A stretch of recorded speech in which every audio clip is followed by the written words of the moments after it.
Tere kõigile! Tere kõigile!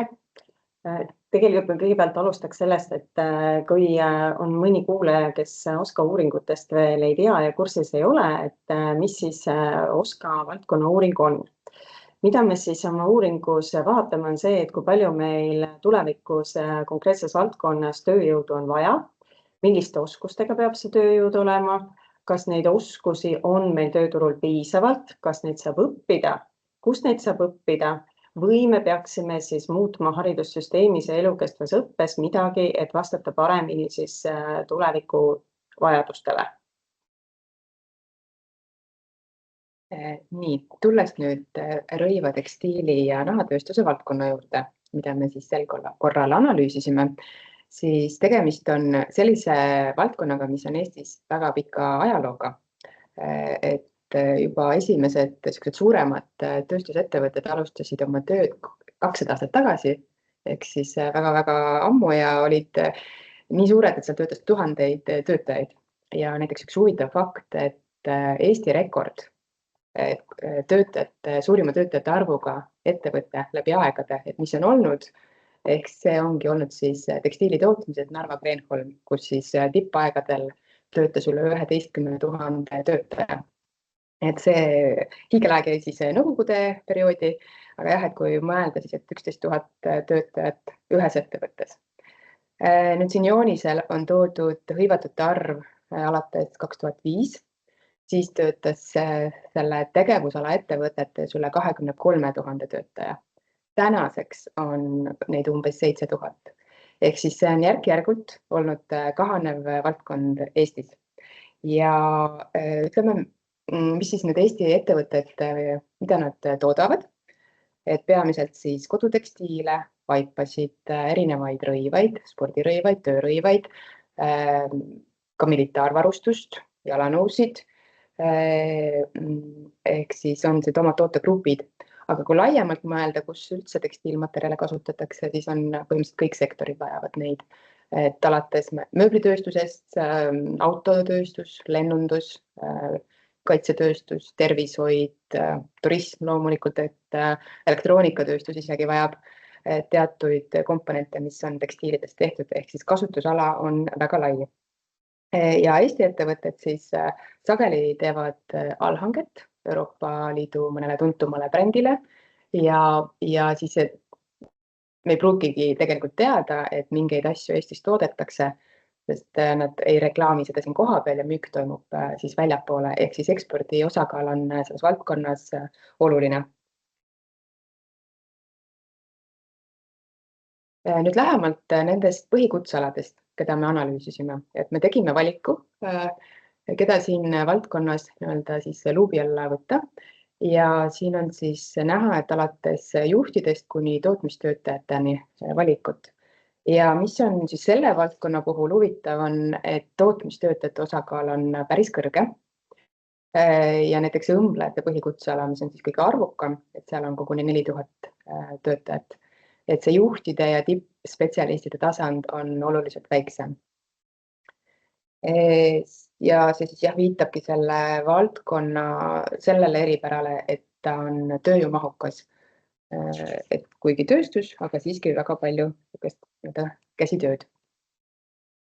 Vaadates töötajate vanustruktuuri, et siin on küll sellises pisikeses kirjas, aga see üldmõte, mis siit välja peaks tulema, on siis see võrdlus, et selles valdkonnas on põhikutsealade keskmine vanus kõrge. Ta on, ütleme, siis Eesti keskmisest vanemaealisem. Näiteks õmblejate puhul, keda on siis ka arvukalt, et koguni 43% on 55-aastased või vanemad.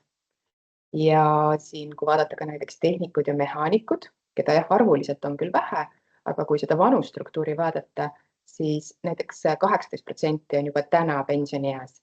Ja see on üks selline põhikutseala, mille puhul minu meelest meil kõik tööandjad, kellega me selle uuringu käigus vestlesime, tõid välja selle, et neil on mure tehnikute ja mehaanikute järelkasvu pärast, et neid on väga keeruline leida. Neid vajavad ka teised tööstussektorid ja siis see vanemaealiste või pensioniealiste suur osakaal viitab ka sellele, et nad ütlesid, et nad lihtsalt räägivad oma inimesed ära, et kui nad lähevad pensionile, siis nad meelitavad nad tagasi, et palun töötage veel edasi, sest me lihtsalt ei leia seda järgmiste inimeste asemele.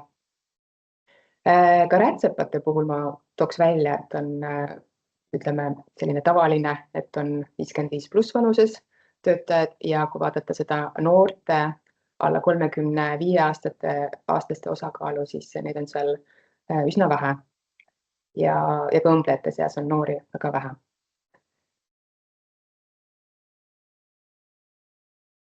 Ja ma korra toon veel siia juurde, et see järelkasvu teema on tegelikult süvenev probleem olnud, et eelmise OSKA uuringu ajal oli seesama probleem, lihtsalt nüüd on ta süvenenud ja see on probleemiks ka teistes Euroopa Liidu riikides.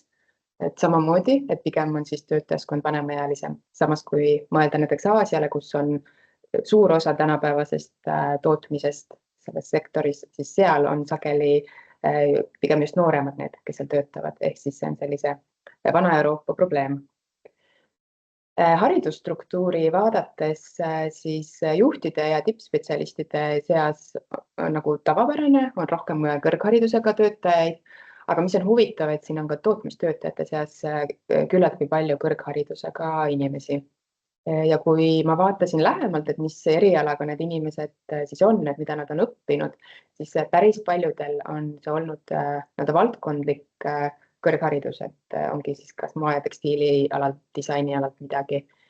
Et see võib siis viidata võib-olla selle valdkonna eripärale, et kuna ta on olnud läbi aegade kahanev, et tõenäoliselt need inimesed ei ole leidnud oma siis õpitud erialale vastavat tööd, aga nad on jäänud valdkonda tööle ja siis madalamal positsioonil. Ja rätsepate ja tööjuhtide seas on selline huvitav asjaolu, et seal on suhteliselt vähe üldharidusega töötajaid, et see osakaal on selline, mis on sarnane juhtidele ja tippspetsialistidele, et mis viitab siis võib-olla ka sellele, et need on sellised ametialad, mis eeldavad siiski mingist erialast väljaõpet. Kuigi jah, tööjuhid, need kasvavad tootmistöötajate seast välja, aga tõenäoliselt siis need tublimad või ambitsioonikamad on ikkagi need, kellel on ka see valdkondlik taust. Ja see valdkond on oluline kohaliku tööandjana, et ta on küll töötajate arvu mõttes pisikene, kuskil 1,5% kogu Eesti töötajaskonnast, aga kui me nüüd vaatame jagunemist maakondade vahel, siis põhiline osa koondub Harjumaale, mis ongi hetkel ju Eesti selline elanikkonna ja majandustegevuse keskpunkt, aga väga palju on ettevõtteid ka teistes maakondades. Ja rohkem on siis veel Ida-Virumaal ja Pärnumaal ja siis tulevad teised maakonnad sinna järgi. Ja Pärnumaa puhul tooks siis välja, et seal on osakaalu mõttes siis rohkem siin valdkonna töötajaid kogu maakonna töötajaskonnast ehk siis 2,5%.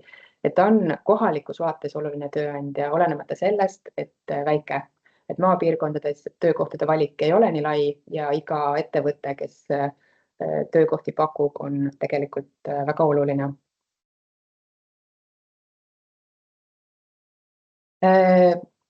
Soojaotust vaadates ei ole üllatav, et domineerivad naised, eriti siis just õmblejate seas.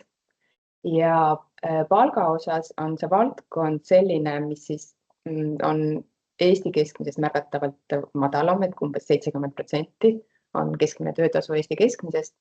Et siin on toodud ka põhikutsealade jaotuses. Nüüd siis võib küsida, et miks siis need töötajad töötavad selle väiksema töötasuga ametikohal, aga võib-olla siis, kui me mõtleme nende eelnevatele joonistele, kus ta ongi selline regionaalne ja kohalik tööandja, et tõenäoliselt üks põhjus võib olla see, et need töötajad lihtsalt ei leia teist sobilikku töökohta, siis rohkem teenida, et tegelikult on hea, kui on see töökoht olemas. Nii, võtan sõnajärje üle, enne kui Mare hakkab rääkima meile sellest, milline on siis põhikutsealadel tööjõuvajadus, paari sõnaga, mis siis seda valdkonda ja selle valdkonna tööjõudu ja oskusi üldse mõjutab.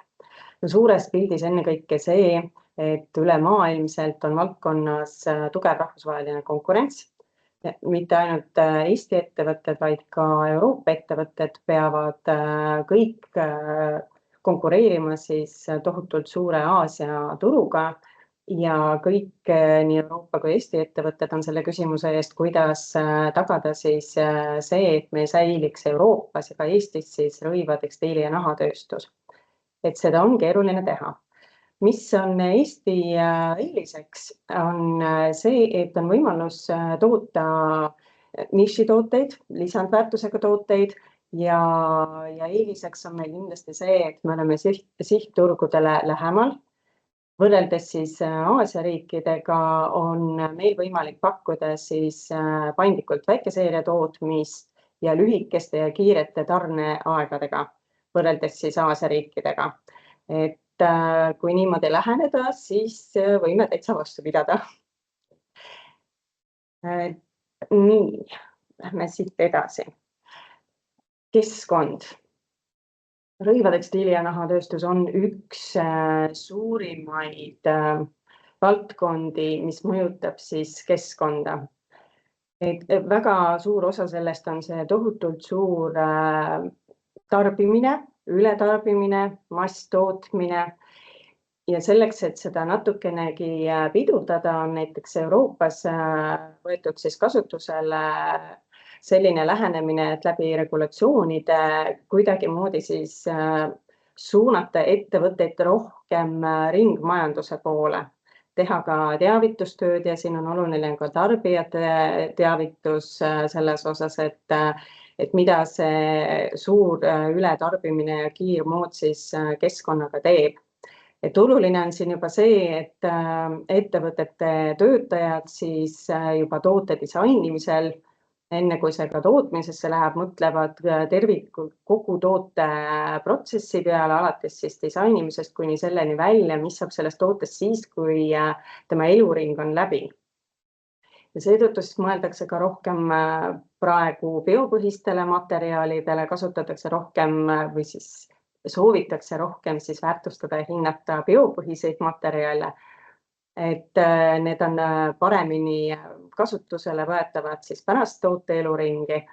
Ekspertide hinnangul kasvab kindlasti ka parandusteenuste turg, järelturg ja ka rentimine.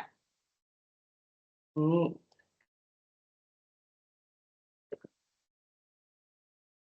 Ja kogu selle keskkonnasäästlikkuse juures, kui me vaatame statistikat siin nüüd ülemisel skaalal on välja toodud, kui palju on siis kasvanud meil ülemaailmselt tekstiilkiudude tootmine. Et me räägime küll keskkonnasäästlikkusest, mis on hästi tore, aga arvud näitavad meile seda, et see tarbimine on suur. Aastal 2025 toodeti maailmas 140 tonni tekstiilikiudu, millest sünteetilist kiudu 69%.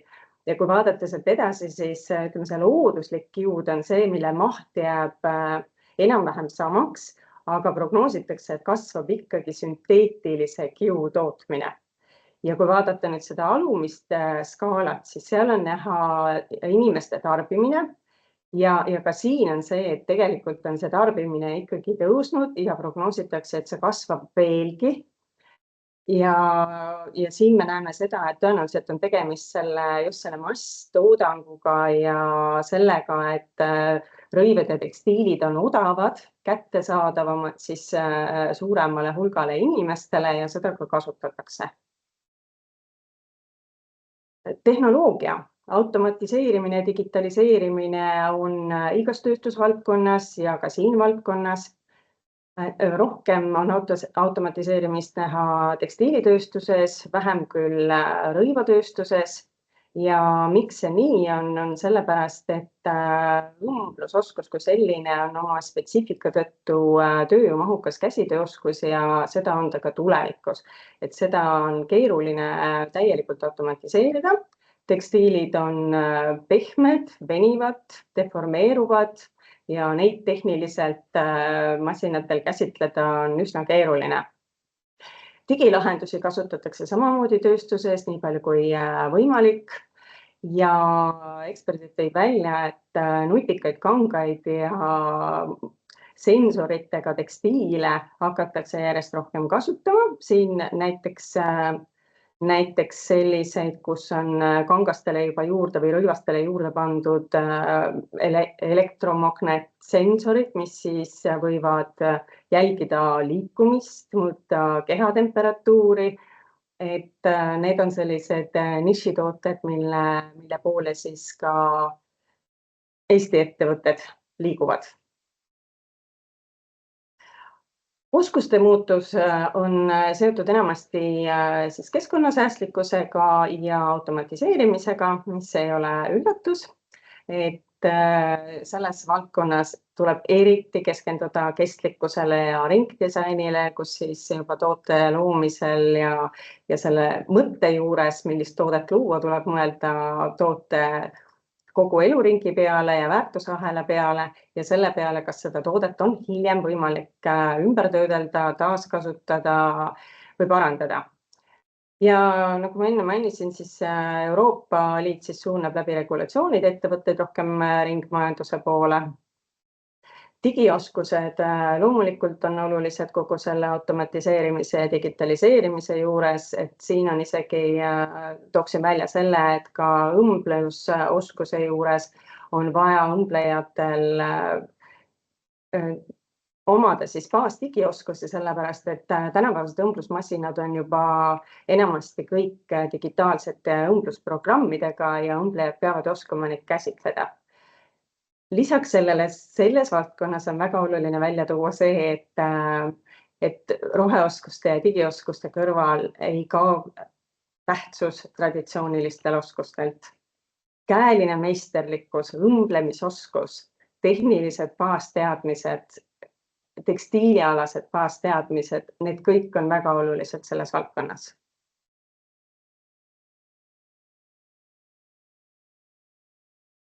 Nii, tulles nüüd hõivatute arvu prognoosi juurde, vaatasime keskpika vaadet, ehk siis püüdsime prognoosida, milline võiks olla põhikutsealade hõivatute arv aastal 2035.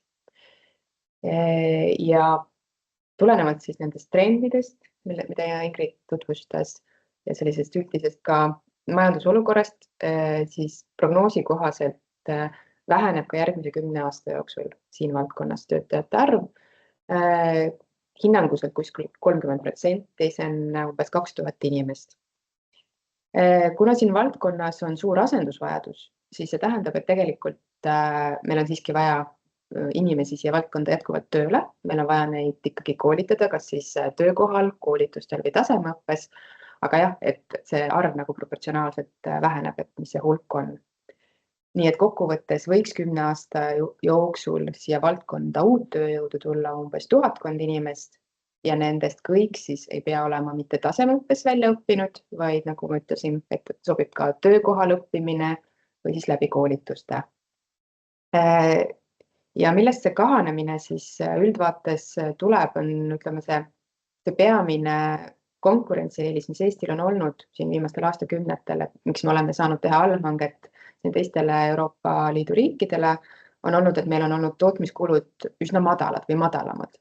Aga nüüd on nii töötasud kasvanud kui ka muud tootmise sisendhinnad on ikkagi nii palju kõrgeks läinud, et Eesti enam hinna poolest odava tootjamaana ei konkureeri. Ehk siis jäävad need ettevõtted, kes teevad mingit spetsiifilisemat toodet, mingit nišitoodet, teevad ise tootearendust. Ideaalis võiks kogu see tootmisprotsess koos tootearenduse disainiga olla endal. Või siis ka teisalt, et üks suundumus, mida nähakse, on see, et tõesti see tootmine Eestist ka osalt välja liigub teistesse riikidesse, võib-olla siis teistesse riikidesse Euroopas või siis ka Aasias, aga et Eestisse koha peale jääks proportsionaalselt rohkem siis tootearenduse ja disaini osa.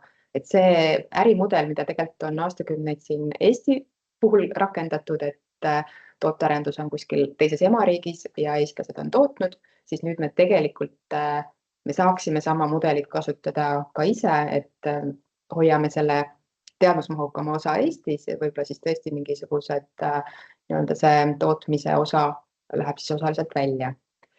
et sellest tulenevalt ka on siis põhikutsealade hõive prognoos erinev. Et kui nüüd järgmisel 2 slaidil on toodud siis põhikutsealade kaupa, kuidas hinnanguliselt võiks töötajate arv muutuda, siis siin te näete, et osadel on põhikutsealadel on horisontaalne nool, ehk siis me prognoosime, et see hõivatud arv võiks enam-vähem samaks jääda ja need nool alla on need umbes 1/5 võrra võiks see arv väheneda. Ja siin toodud põhikutsealade puhul siis ongi, et disainerid, tootearendajad, kelle puhul selliste heade olude ärakasutamise võtmes, et kui on võimalik, et siis tegelikult võiks näha, et nende arv ei muutu. Et see on üks asi, mida on toodud ka Eesti tugevusena välja, et meil on väga hea see disainialased teadmised ja tegelikult ka siin konstruktsiooni ja tekstiilitehnoloogia poole pealt, et Eestil on säilinud see teadmine, oskus ja need inimesed, kes seda veel teha oskavad, et siin näiteks Skandinaavia riikide puhul on välja toodud, et seal on see valdkond nii palju kokku kuivanud, et nad peavadki seda teadmist ka sisse ostma.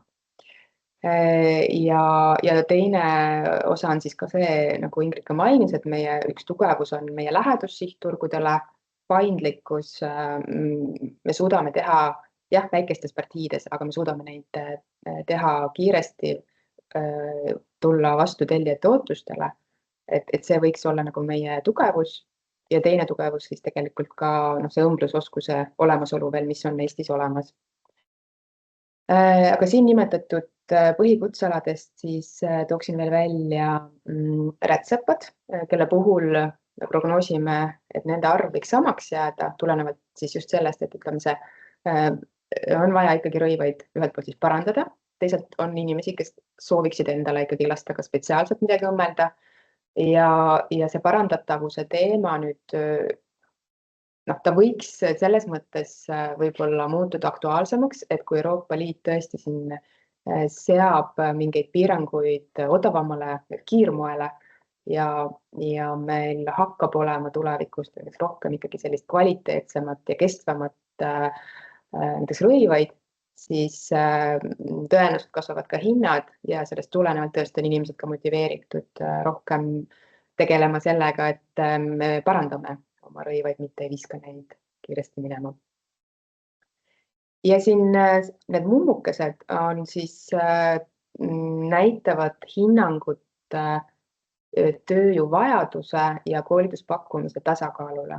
Ehk siis kas me näeme, et meil 10 aasta vaates on koolilõpetajaid või siis ka läbi koolituste tulevaid inimesi piisavalt, et neid töökohti täita. Disaineritega on hästi, neid õpetatakse erinevatel õppekavadel ja ka erinevates on otseselt tootmisele suunatud, on ka moedisainile suunatud õppekavad, et neid on piisavalt ja disainerid rakenduvad ka ütleme ettevõtjana, mis võib-olla siin andmestikus päris selgelt välja ei tule ja töötamise registri andmestest ja mis on ka siis võib-olla selline hea tunnustus Eesti disaineritele, et on ka neid väga häid ja tugevaid tegijaid, kes töötavad välismaal tuntud brändiettevõtetes, lihtsalt me teame neist üsna vähe, sest et nad ei reklaami ennast välja, et nad seal töötavad, aga tegelikult on. Konstruktorid ja tehnoloogid on peamiselt tulnud Tallinna Tehnikakõrgkoolist, rakenduskõrghariduse õppekavalt, moetööstus läbi aegade ja neid on ka koolitatud stabiilselt. Ehk siis arvuliselt on neid täiesti piisavalt, on veel teisi õppekavasid, mis on lähedased, kust ka võib tulla näiteks materjalitehnoloogia pealt või siis TalTechis on tekstiilitehnoloogia õppesuund. Aga jah, et arvuliselt neid võiks jaguda, aga vesteldes tööandjatega siis tuligi selline nagu vastupidine signaal, et neid on raske leida, et kui see tööandja nüüd otsib endale uut töötajat, siis tal on keerukas seda tööturult leida, ehk on selline turutõrke olukord. Ja millest see võib siis tulla, et see on see üks oletus, et võib-olla on siin see olukord, et kui koolilõpetajad hakkavad tööd otsima, siis sellel hetkel see tööandja võib-olla just hetkel ei vaja endale uut töötajat ja siis seal koolilõpetaja võib-olla leiab juba endale töökoha kuskil mujal, võib-olla hoopis teises sektoris. Et need kaks poolt ei saa omavahel õigel hetkel kokku, sest et kui te arvudest näete, siis tegelikult see tööjõuvajadus on iseenesest väike, et see ongi iseloomulik selline spetsiifilistele väikesarvulistele erialadele. Et võib-olla siin üks lahendus oleks, et tööandjad hoiavad nii-öelda koolis tudengitest silma peal, et kes on sellised potentsiaalikamad, et siis saab õigel hetkel nendega ühendust võtta ja osad tööandjad seda ka teevad. Siis tööstusinseneridega puhul on puudujääk, et need on universaalsed tööstusinsenerid, kes töötavad või leiavad tööd ka teistes sektorites, ehk siis siin on konkurents erinevate sektorite vahel ja neid on puudu. Siis rätsepate puhul on see siis huvitav, et see on olnud läbi aastate väga populaarne eriala kutsehariduses, aga seal on palju olnud täiskasvanud õppijaid ja enamus õppijatest ei lähe erialasele tööle. Ehk siis on koolitatud neid väga palju ja tööturule nad rätsepana just ei asu. Mis on võib-olla rätsepate puhul veel huvitav, et kui nüüd vaadata viimase aasta lõpetajad, et kes on valdkonda tööle tulnud, siis päris paljud on läinud ka õmblejateks. Siin võib olla muidugi kodeerimise küsimus, sest et võib-olla seal tootmisettevõttes, ma nimetan neid rätsepateks, võib-olla ta on see mingi meisterõmbleja või nii-öelda tööjuht, siis lihtsalt kodeeritakse neid õmblejateks, aga see on nagu see signaal, et vajatakse ka kõrgema oskustasemega õmblustöö tegijaid, et kõik tooted ei ole sellised, kuidas ma ütlen, lihtsalt õmblen, vaid seal tuleb ka väga igat konkreetset eset väga hoolikalt need õmmeldajad on ka keerukamat õmblustööd ja seda me kuulsime ka tööandjatel, et see niimoodi on, et vajatakse eritasemega õmblejaid.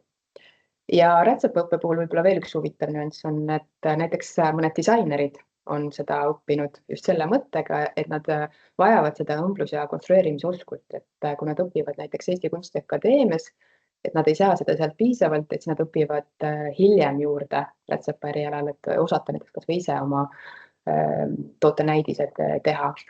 Et selles mõttes on ta selline huvitav ja mitmekülgne eriala. Nüüd siin slaidil on siis toodud üle nüüd põhikutsealad, peamiselt ongi need siis tootmisega seotud otsesemalt ja nende puhul on kahanemine siis suurem kuskil 30%. Ja kui vaadata siis, et kas koolilõpetajaid piisab, siis tootmiskorraldajatega on selles mõttes hästi, et nende arvukus on väike, et siis ka töövajadus siia valdkonda on väike. Nad on küll olulised, aga et neid tööandjad leiavad ja nad tulevad näiteks ärinduse või laanduse erialadelt või kuskilt sellistelt lähedastelt, et need on piisavalt tööturul.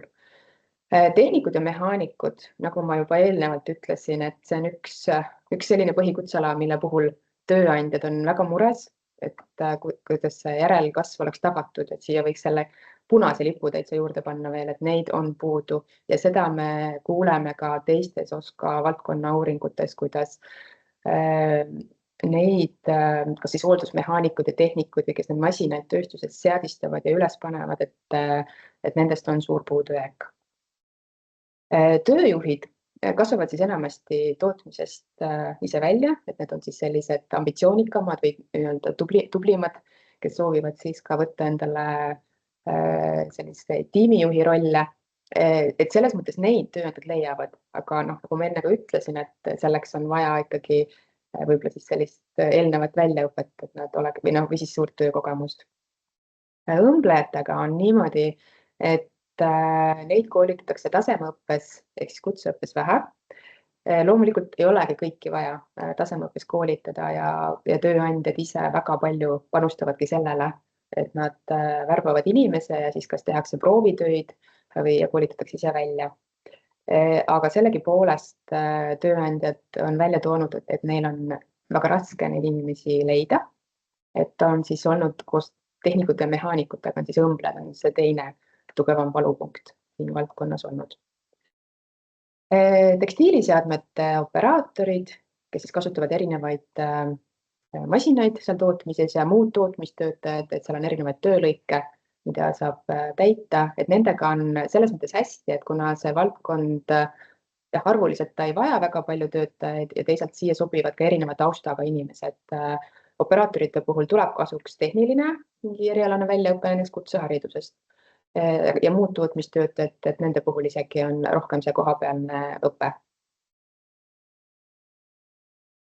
Ja nüüd natukene hariduse osas tahtsin veel välja tuua seda kutsehariduse poolt, et kui kõrgharidusega on natukene hetkel see pilt võib-olla selgem, et disainerid tulevad peamiselt Eesti Kunstiakadeemiast ja siis tekstiili- ja rõivatehnoloogia on TalTechist ja Tallinna Tehnika Kõrgkooli poolt.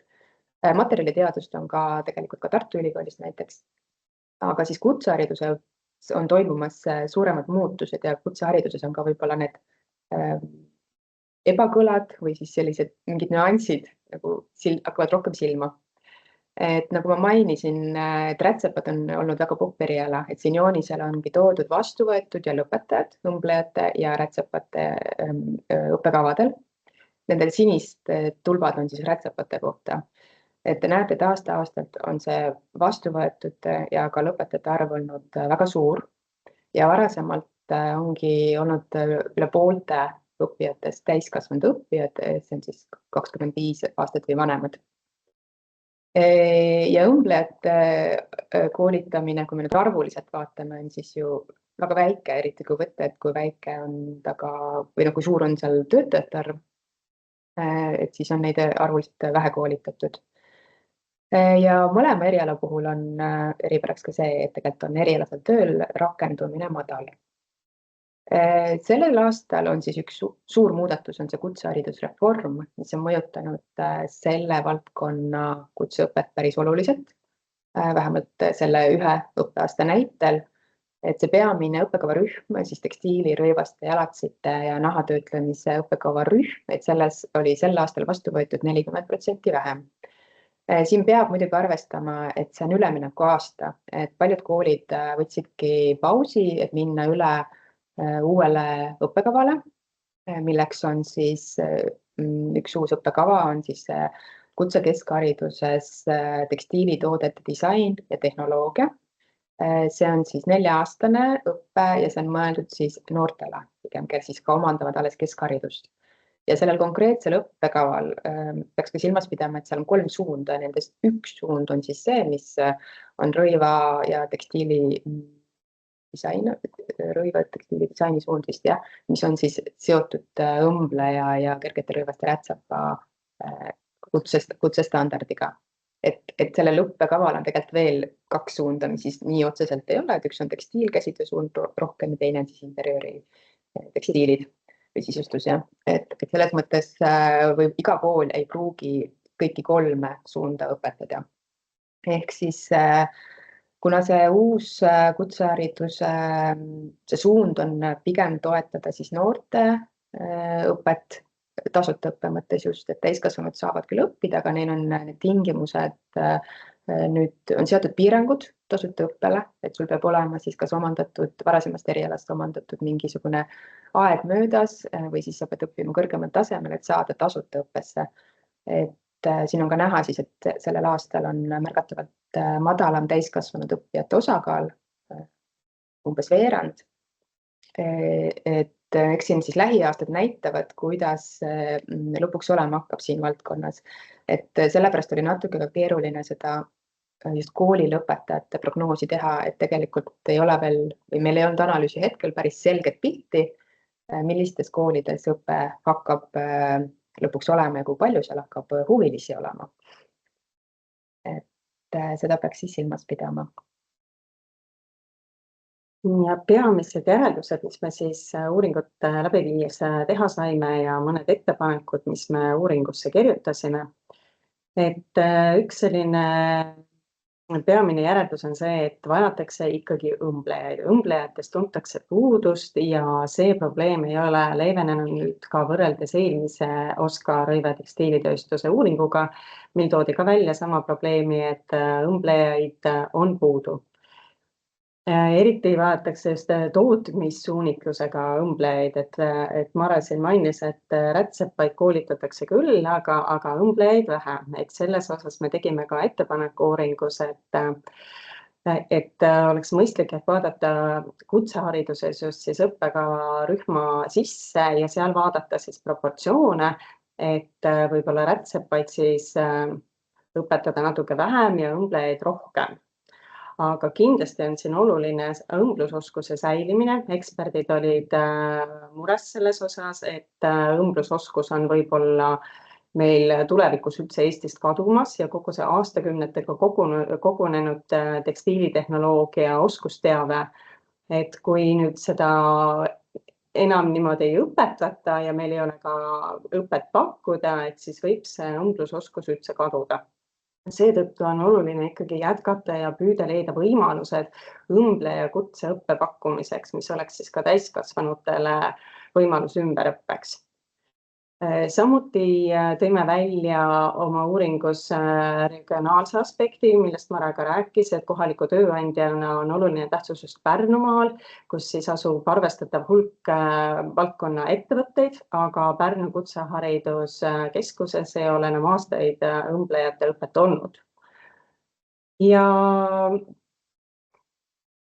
jah, rääkisingi õmblejate kohta praegu ära.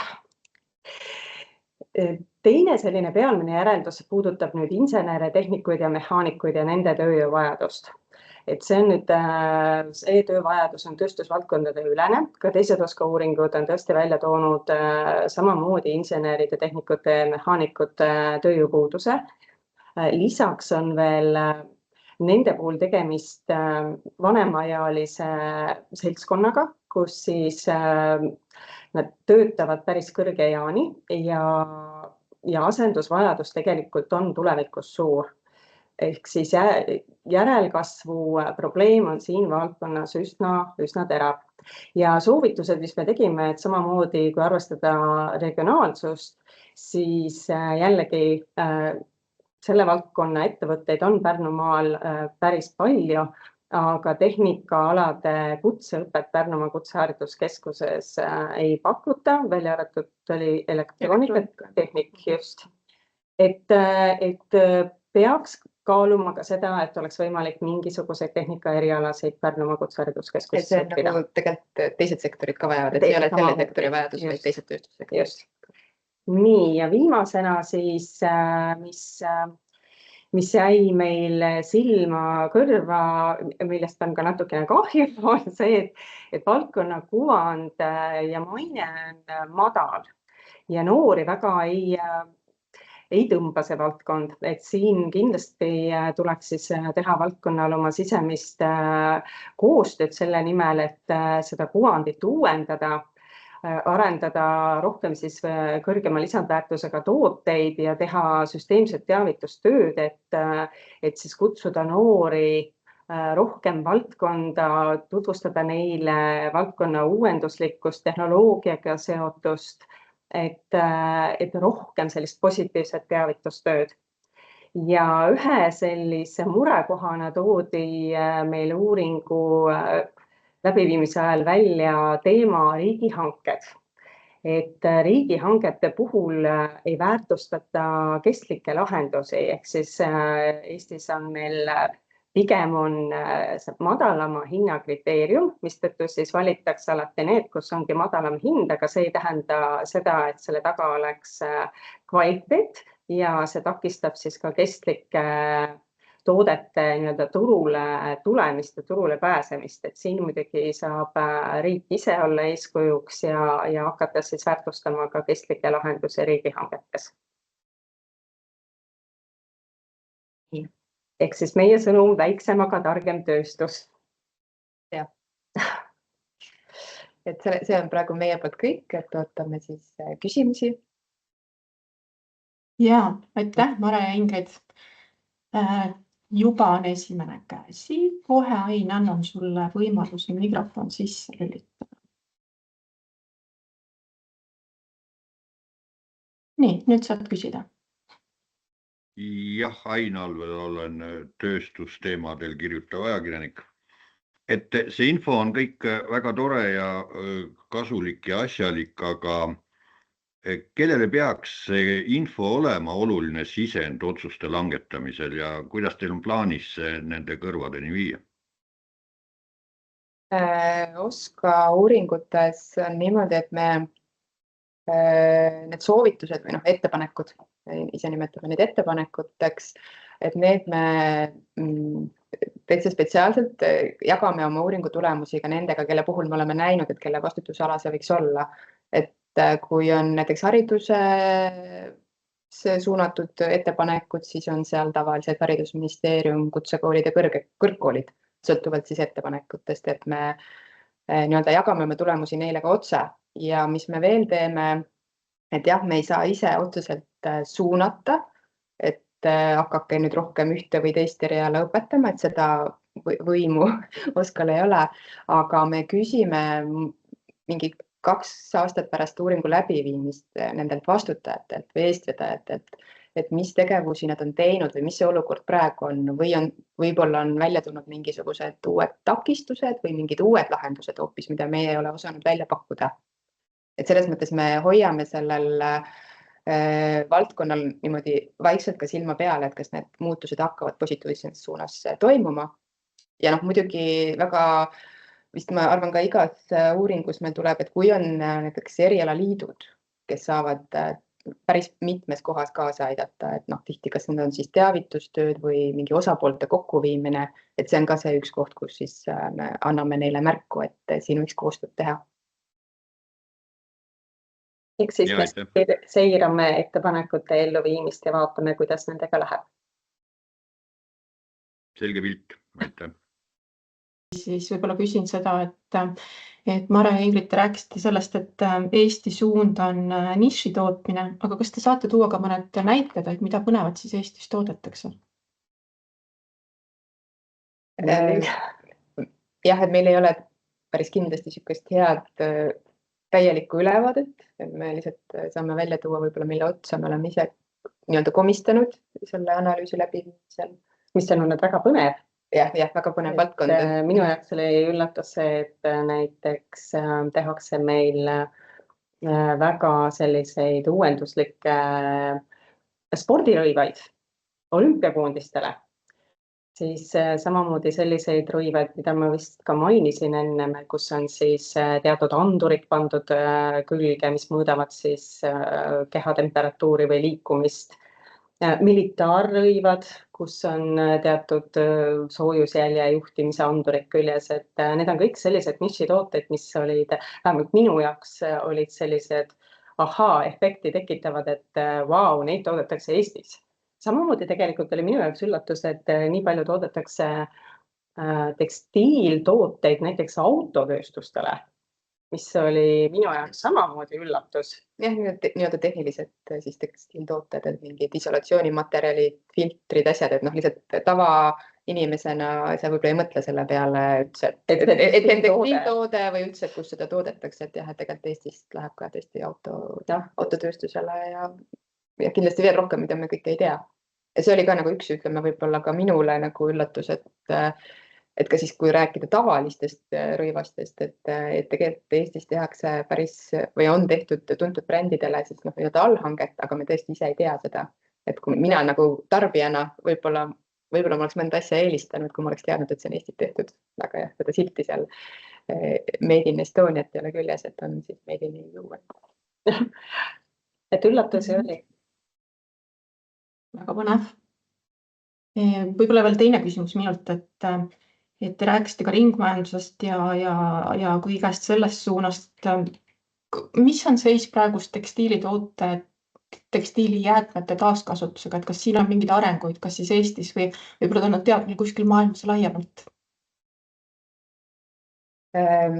Jah, otseselt see meie uuringu fookus ei olnud, et just see jäätmete teema, et selleks on siis meil eraldi nii-öelda jäätmemajanduse uuring, aga see tuleb jah muidugi nagu sellise tugevalt sellesse valdkonda sisse, et sellest tulenevalt ongi tulnud need erinevad regulatsioonid, mis nüüd töösse hakkavad minema, et pikendada toodete kasutusiga või et pööratakse tähelepanu, et kui need uued mingid tooted arendatakse, et nad võiksid olla ka paremini parandatavad. Ümbertöödeldavad, looduslikust kiust. Et selles mõttes see protsent on minu teada väga madal, mida saab tekstiilidest ümber töödelda, et kui see enam ma võin eksida, aga võib-olla oli see 2% äkki või kogu maailma mastaabis, et tegelikult ei osata veel neid tekstiiljäätmeid nii-öelda siis väärindada, et ta tegelikult tihti sageli. Ei tule nad ikka üle. Ja, Sirje, nüüd me kuuleme teid. Kuulete meid või? Ja. Vabandused. Kolmekesi, ühesõnaga tahtsime rääkida. Tähendab, mina olen Pärnumaa Kutseruskeskuses, et meil õppeõigus õmblusalal on, aga meil ei võimaldata tasuta ühesõnaga nagu tasemeõppekoolitusi enam, et selle haridusministeerium selle õiguse, selle tasuta koolituste õiguse võttis ära. Aga samas me näeme, et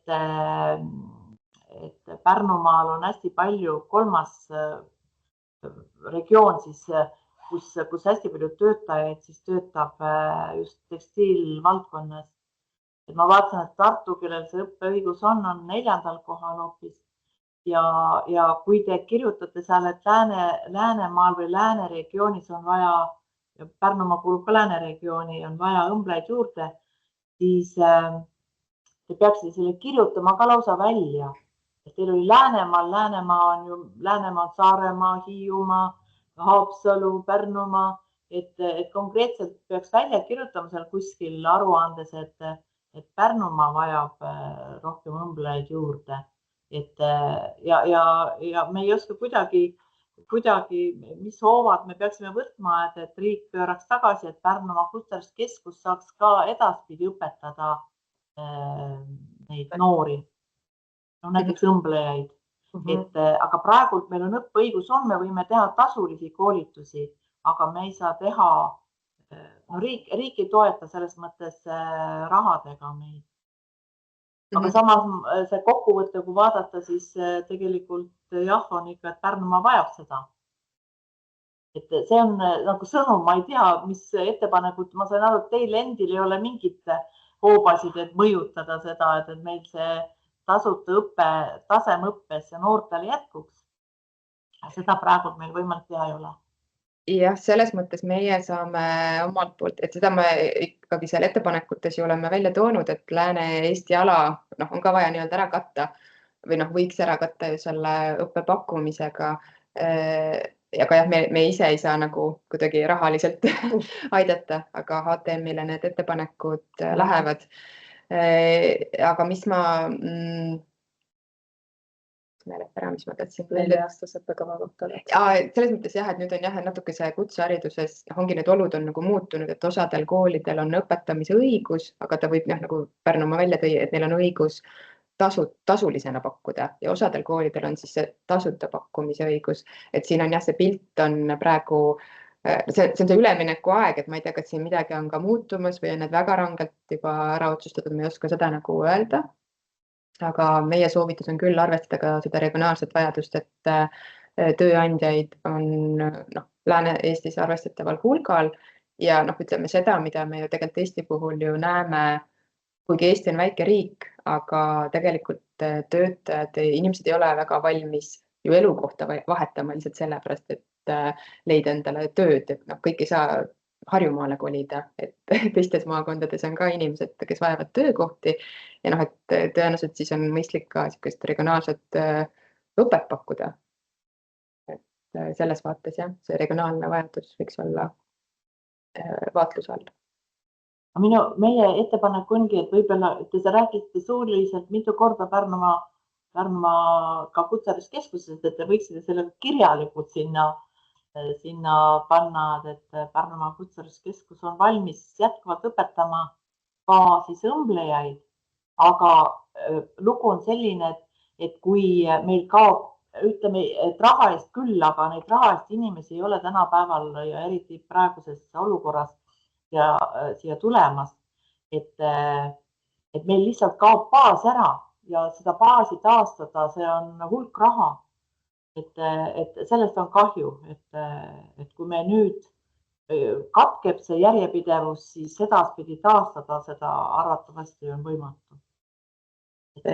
Minu ettepanek on, et kirjalikult ka kirjutage sinna kuskil aruandesse, et see jääks silma, et võib-olla antakse see võimalus tagasi ja kui ei anta, siis tõesti tasuliste kursustega seda õmblusklassi üleval hoida ei ole päris võimalik.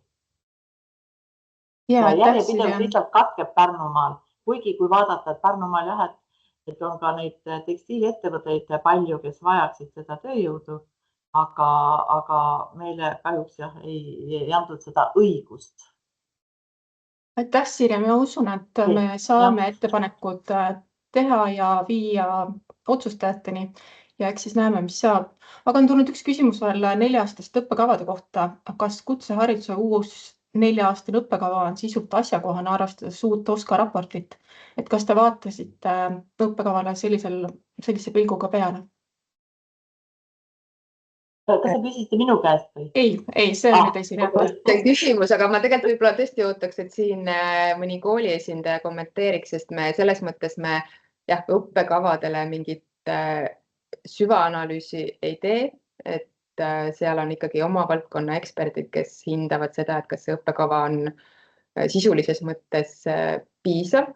Et me nii palju näeme, et see üks suund sellel õppekaval hõlmab nii siis seda õmble kui rätsepa kutse standardis kirjeldatud oskusi ja teadmisi, mida neil peaks olema ja selles mõttes sellise kombinatsioonina minule tundub küll, et see võiks olla hea lahendus, et kui tõesti see noor nüüd üldse läheb sellele õppekavale õppima ja teda hakkab see suund huvitama, et siis ta tegelikult juba õppe käigus võib-olla näeb ära selle, et kas ta on rohkem huvitatud minema väga põhjalikult ja süvitsi ja temast võikski tulevikus näiteks saada rätsep või siis selline kõrgema taseme oskustega õmbleja või ta vaatab, et talle sobib see selline lihtsam masinõmbluse suund näiteks.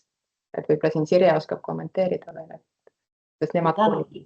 Ühesõnaga, ma ei ole niimoodi konkreetselt ise selle õppekavaga otseselt tutvunud, aga ma sain aru, et 3 suunda, üks suundades on siis, mis sisaldab nii seda õmbleja poolt kui ka siis seda rätsepa poolt. Et see on selles mõttes asjakohane, et kui inimene tahab tööle minna, siis kui ta saab selle õmbleja kutse kätte või ütleme, et oskused kätte, siis seda on võimalik kohe siseneda siis ettevõttesse tööle. Aga need teised suunad, ma ei taha ühesõnaga neid kommenteerida, sest ma ei tea jälle sisu, et üks oli vist see tekstiilkäsitöö ja 3. oli ka tekstiilide õmblemine või midagi taolist, jah. Et võib-olla sellele ühesõnaga üks suunan oleks võinud olla ka, et ütleme nende tarkade masinatega töö, et ta teaks seda õmblustehnoloogiat, aga ka samas oskaks neid tarku masinaid nagu hooldada ja käsitleda ja nii edasi. Et kuna ma sain aru, et ka nendest masinmehaanikutest on ka väga palju puudu, et ta oleks võinud rohkem olla seotud just nende tarkade masinatega ja pluss selle õmblusoskusega või midagi taolist, selline kombinatsioon. Et kui meie õppekava siin teadsime, et me tasuta edaspidi ei saa, siis tegelikult meie Töötukassa kutsus kokku need tekstiilettevõtted ja nad olid küll väga kurvad, et meil see võimalus võetakse ära ja üks tee oligi siis, et üks suund võiks olla siis selline, kus see inimene oskab seda ja teist, aga ka nende tarkade masinatega hakkama saada. Kui ma nüüd selle õmble rätsepa suuna peale mõtlen, siis praegu peast meenutan, et minu meelest üks rõhuasetus küll, mida nad vähemalt ise on nagu välja nendel õppekavade tutvustavatest tekstidest toonud, et toovad juurde ka seda rohkem seda disaini ja materjali õpetust ja erinevate programmide tundmist, et ta peaks olema nagu laiapõhjalisem ja võib-olla siis ikkagi kaasaegsem ja sobivam. See on hea, et ju õpetatakse seal tollel suunal ka neid erinevaid programme ja neid digivõimalusi. Sest seda tööandjad tõid ka välja, et see õmble tänapäeval, tootmisõmble, ta ei, sõltub ettevõttest muidugi, mida seal tehakse, aga et ta tihti, et ta ei ole ainult nagu, et ta õmbleb selle ühe masinaga, et tal on erinevad masinad, mida ta kasutab ja need on juba uuemad, on ka sisaldavad nii-öelda touchpad screen'e või ühesõnaga, et nad peavad sellist nagu digitaalselt olema julged, et kasutada seda uut tehnoloogiat ja need olema nagu paindlikud, et võimelised lülituma siis ühelt töölõigult teisele, et teevad erinevaid asju. Ja noh, kui mõtledki, et kui teha nagu mingit spetsiifilisemat toodet, mis ongi keerukam, siis seal on neid eripäraseid töölõike kindlasti rohkem kui sellises võib-olla siis tavapärases kodutekstiili. aga võib-olla oskavad Kuressaare ja Voko, ma vaatan, siin tuli kiri, rohkem kommenteerida selle kohta, kuna meil sellel õppekaval me õpetada ei saa, siis ma vaatan, et keegi võib-olla oskab kommenteerida. Kuressaare puhul minu meelest mina vaatasin, et tõesti neil on kodulehel üleval, et see õppekava seal on, aga ta on ju minu meelest just nendel 2 teisel õppesuunal, ehk siis mitte see ja Rätsepa osa, aga Voko on ainukene kool, kes sellel aastal võttis nagu esimene kool siis, kes võttis õpilasi vastu sellele õppekavale. Ja nüüd sellest uuest õppeaastast peaks siis olema loodetavasti ka Ida-Virus ja siis nüüd uue nimega Avara, ehk siis majandus- ja teeninduskool. Aga minu teada, ma jälle ei oska kommenteerida, aga minu meelest Tallinn ja Tartu ongi 2 kutsehariduskeskust, kes saavad riigi poolt neid tasuta võimalusi koolitada. Ma eksin, ma ei tea. Ida-Virumaa ka peaks olema minu teada. Eestikeelse õppel loomulikult siis. Vähemalt sellise info, mis meil oli haridusministeeriumist olemas sellel hetkel, kui me veel uuringut lõpetasime, et olid need 3 kooli. Aga väga kahju, aga ma vist pean selle vestluse, õpetada. et ma vist pean selle vestluse nüüd kokku tõmbama, sest meil on minut jäänud infotunni lõpuni ja meil on veel paar slaidi, mis me tahaksime teile näidata. Panin teile ka OSKA uuringute veebiaadressi chati, et saate sealt lähemalt vaadata nii ilmunud OSKA uuringute kohta kui ka tulevaste OSKA uuringute kohta. Siin on teie ees ka praegus ekraanil need uuringud, mis on veel sel aastal tulemas.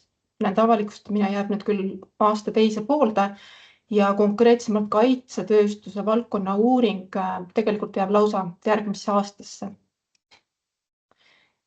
Ja panen teile ka meie sündmuste kalendri aadressi chati, keda rohkem huvitab, aga mis selle poolaastal on veel tulemas, on siis üks Oskuste Akadeemia veebiseminar, kus teile räägivad Maria Kütt ja Kelly Bošogina sellest, kuidas oskuspõhine värbamine käib. Et ma usun, et ka see teema võiks olla meie tänastele kuulajatele huvipakkuv, nii et tulge ja osalege. Aga nüüd saate kõik omal käel edasi uurida OSKA uuringuid ja aitäh teile, et osalesite ja loodame teiega kohtuda järgmistes infotundides. Aitäh kõigile kuulamast!